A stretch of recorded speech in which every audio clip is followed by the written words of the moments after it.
While Genghis Khan achieved the unification of the Mongols and created this huge empire, the Mongol Empire wouldn't reach its height until his grandson Kublai Khan.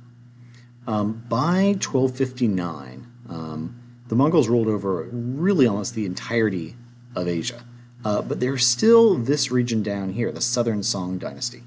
This is sort of the remains of the Song dynasty we talked about earlier, that had lost some territory previously against the Mongols.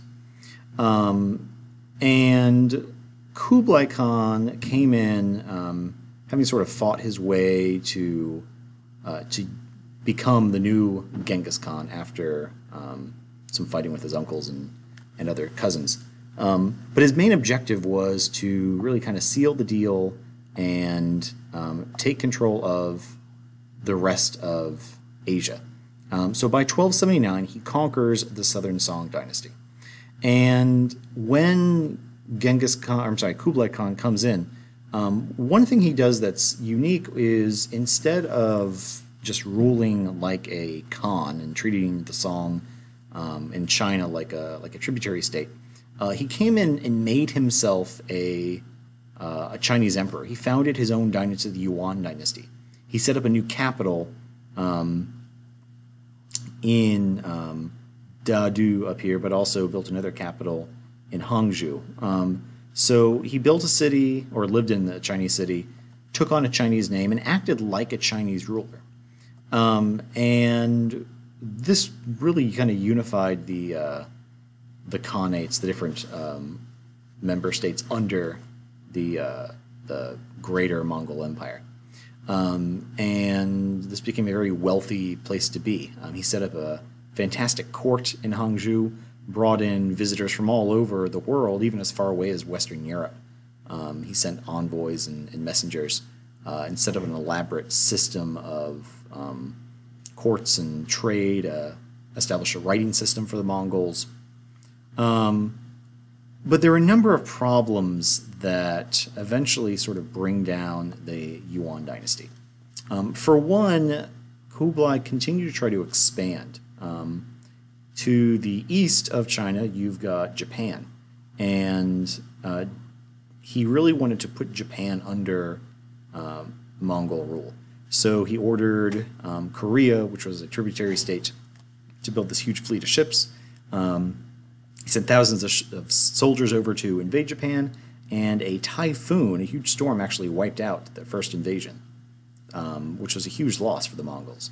So a few years later, he tried it again, but again, a storm came up and defeated the Mongols before they could really make much headway in Japan. Now, this would have some effects in Japan, but the big effect for the Mongols is they spent all this effort and money and men into an invasion that ultimately failed twice.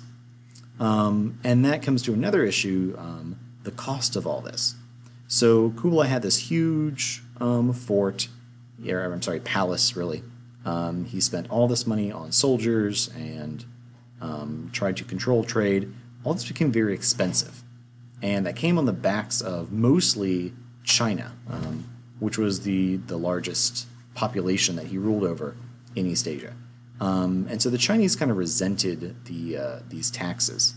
And further, they resented being ruled by people they considered to be barbarians. Even though Kublai Khan took on a Chinese name, the Mongols were still seen as foreigners.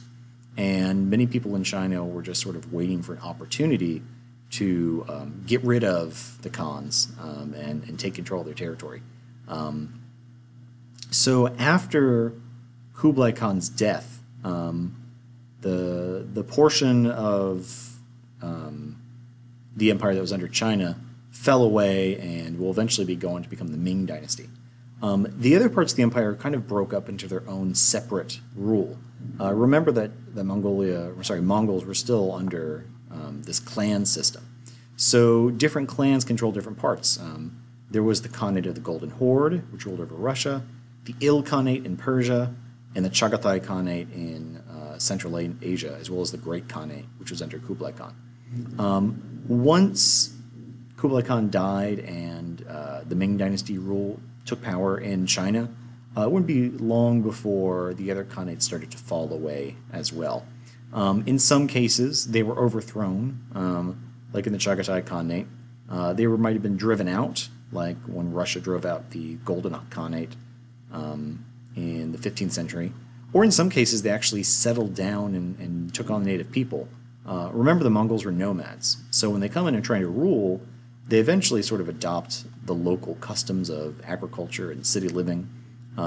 In Persia, they adopted Islam, and later sort of settle into the native people.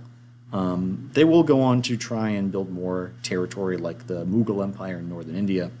But ultimately, over time, the Mongols lose control of this territory and eventually go back to their homeland in Mongolia.